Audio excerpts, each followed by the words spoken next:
Thanks for inviting me to allow me to give a talk here. The first thing I want to say is that this thing that it's ongoing work started as a little hack a couple of years ago in Baltimore, and therefore I encourage Astroinformatics to keep doing hack sessions in the future because I think this is really productive. So please keep doing that. I'm going to talk about outlier detection in astronomical light curves, and this is some work that I've been doing with a few collaborators and a few more that have not yet been very active but will become active very soon. And with special thanks to Dalia, with whom I've had some interesting discussions on the topic. So let me just start on what is it that we mean by an outlier. An outlier is an observation, according to this quote here, that differs so much from the observations as from other observations to arouse suspicion that it was generated by a different mechanism. This is just showing you, three different depictions of the same set of artificially generated inliers and outliers, and the boundaries between inliers and outliers that three different machine learning algorithms create. And as you can see there, we don't exactly get the same answer in all cases, although, well, they can do a pretty good job. This is not always as easy as it looks. But we have to be careful as to what exactly do we mean with an outlier. Do we mean something that is very rare and that we only detect a few times in a big survey? Or do we actually mean something that is not really fitting to any existing model?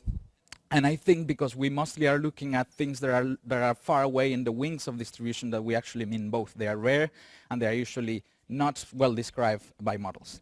My personal approach to outliers, I like to think of them as actual astrophysically interesting objects. And this is an example, and I'm showing you this only because I work for the Chandra Space Observatory, and we have an upcoming catalog of sources, and I've been playing a little bit with outlier detection in this catalog of sources. And this is so far one of the most interesting and rare weird objects that I've found, which happens to be a dwarf galaxy with a starburst in the middle and also a black hole in the center, and dwarf galaxies are not particularly known for having black holes in the center, so that's an interesting. So I want to think of them as just not outliers in data, but also something that has astrophysical meaning. So from the point of view of time domain astronomy, of course, there's an interesting motivation to do outlier detection, is that the LSST, the Large Synoptic Survey Telescope, is coming up, and that will give us a lot of light curves starting in 2022 or something like that. It will, as you see here, it will take basically images of the southern sky every few nights for about 10 years, and we'll have a very large data set of light curves.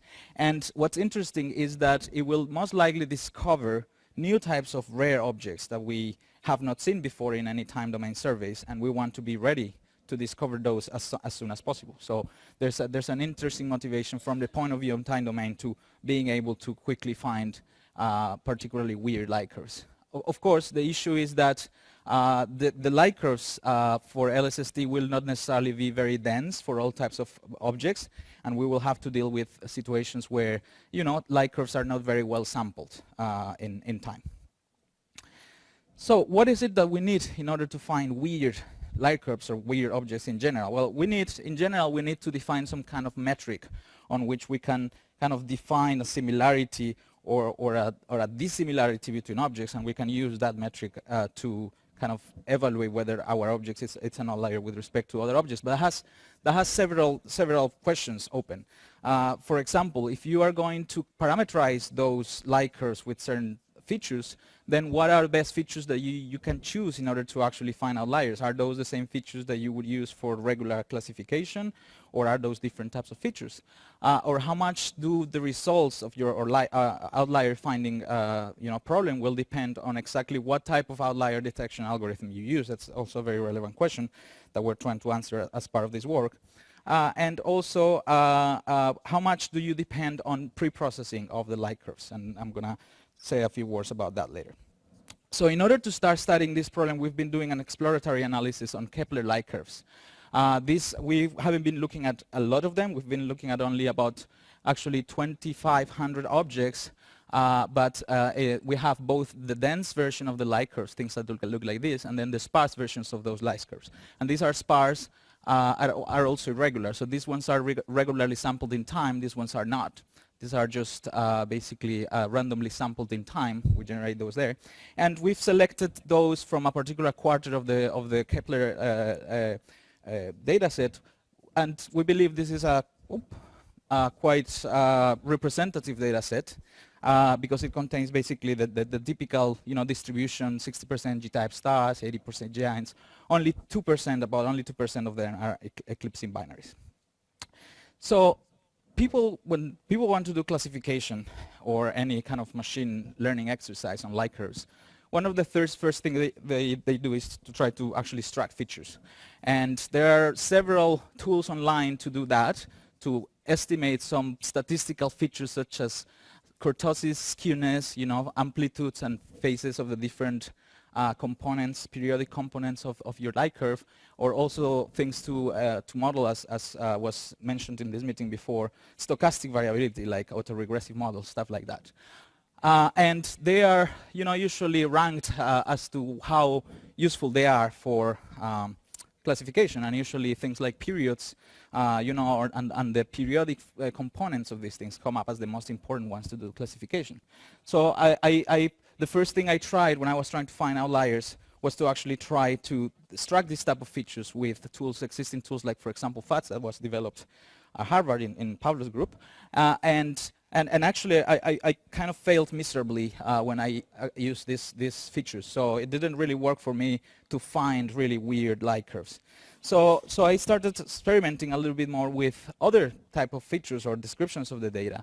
And in general, I now believe that the closest you stick to the actual data, the better you are at actually finding outliers rather than just trying to do an intermediate state of feature finding.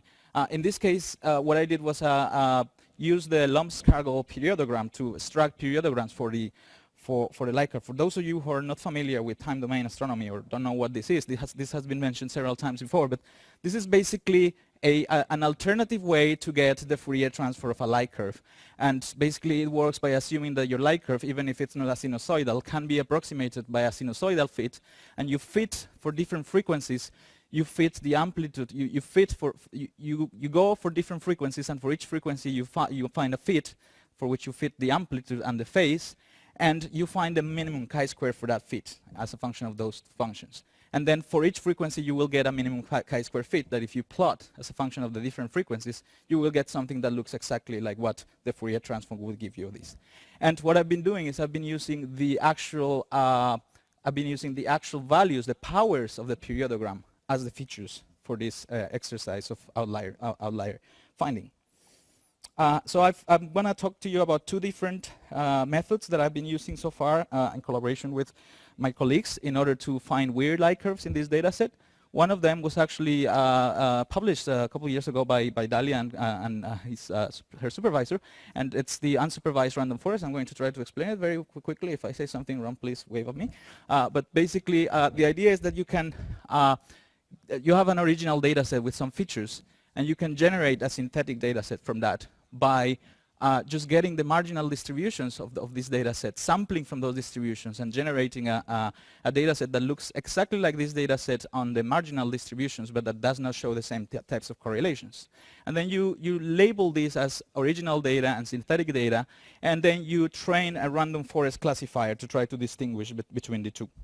Once you have trained your classifier, you can propagate your original data through the random forest and define the metric that we're going to use to define the similarity between two objects is basically in how many of the trees two objects fall in the same leaf of the tree with the same class. So that's going to give you an idea of what is the similarity between those objects. And so you can make kind of a plot of, and then you can, for a particular object, you can find how weird it is by measuring the pairwise similarity between that object and all the rest, do an average kind of thing, and then you will get what the weirdness of that object is, and you can plot that weirdness for many objects.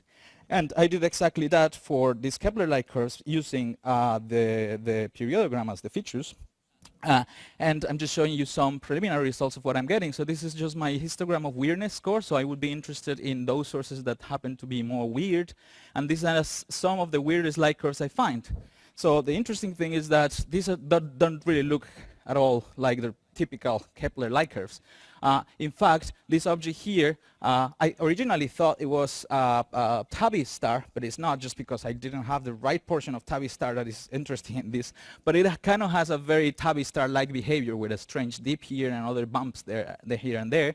I also find things like triple eclipsing systems, eruptive variables, and these are all light curves that are actually, even though the size of our data set is not huge, they are all astrophysically interesting sources. One thing that struck me was that when I was looking at the less weird objects, they were always coming up as things having these spikes.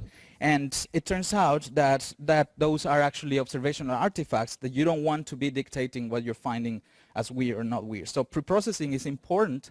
And in order to study preprocessing, what we've been doing is we've been preprocessing the original light curves by either doing a low-pass filtering or just manually removing the spikes that we have, and see whether the isolation forest normality scores, namely the similarity scores between the sources, correlate between processed and non-processed preprocessed light curves, and it turns they don't, whereas the two pre-processed light curves do, their normality scores actually do correlate, which is telling me that pre-processing of the light curves is affecting your results and normality, and you have to think carefully about that when you do this kind of exercise. There is another method that we've been trying, and I was very happy to see that Dalia introduced the minimum spanning tree, because this is basically the idea is to do an alternative representation of the data. So basically this has to do with persistent homology that pretty much tries to determine how stable or persistent structures on your data set are. And if you plot a given data set as a minimum spanning tree here, then you can see that basically those objects that are outliers, have minimum connectivity. In other words, you have to go to farther distance in order to connect with those objects.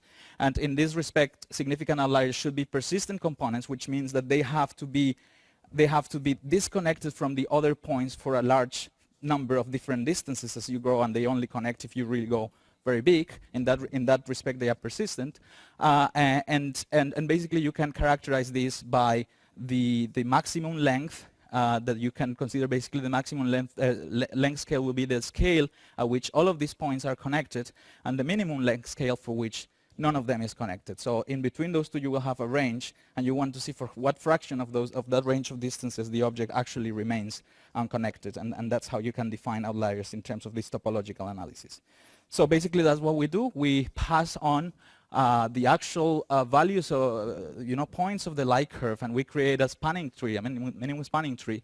And then each light curve will be a point here, and then this will be my L min, and this will be my L max, and I define my weirdness, my persistence, as the fraction of values for the of different distances for which objects remain unconnected to the other points, and that's another way to find outliers.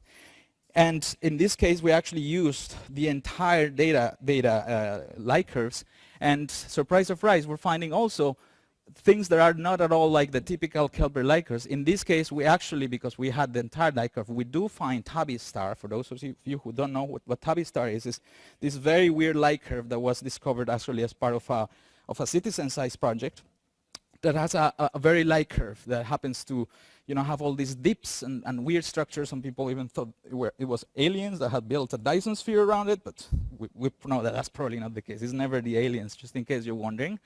But we also find with this method things like rotationally variable stars, which are basically stars that are intrinsically varying just because they actually have spots or things like that, and when they rotate, you see them varying.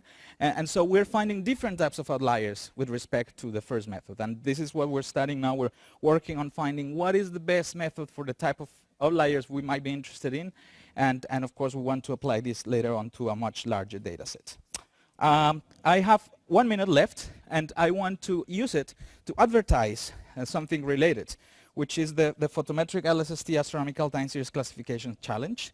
So for those of you who are interested in classification, in general machine learning classification, we will be putting a data challenge, an open data challenge up soon. And the idea is that we are going to provide people with a simulated data set that should resemble what LSST will give you. And we want you to classify these objects and tell us, use your best classification algorithm so that we can evaluate it. And this is just showing you typical systematics that classifiers have. Some classifiers are perfect, some have tunnel vision which only are very good at classifying only one source, and those are actually the challenges that usually, the classifiers that usually win challenges. But we want something that is fair as to, also being able to classify sources that are underrepresented in the training set if you're using supervised methods. So I encourage you to go at it, and I'm just going to leave you with some summary here, and I'll take some questions. Thank you very much.